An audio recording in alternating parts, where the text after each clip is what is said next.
قال كم لبثتم في الأرض عدد سنين قالوا لبثنا يوما أو بعض يوم فاسأل العادين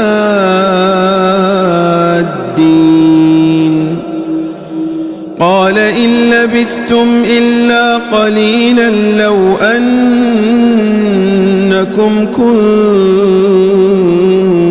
تعلمون أفحسبتم أنما خلقناكم عبثا وأنكم إلينا لا ترجعون فتعالى الله الملك الحق لا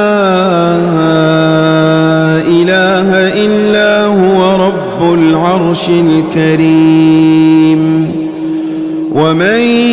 يدع مع الله إلها آخر لا برهان له به فإنما حسابه عند ربه إنه لا يفلح الكافرون وقل رب اغفر وارحم وأنت خير الراحمين.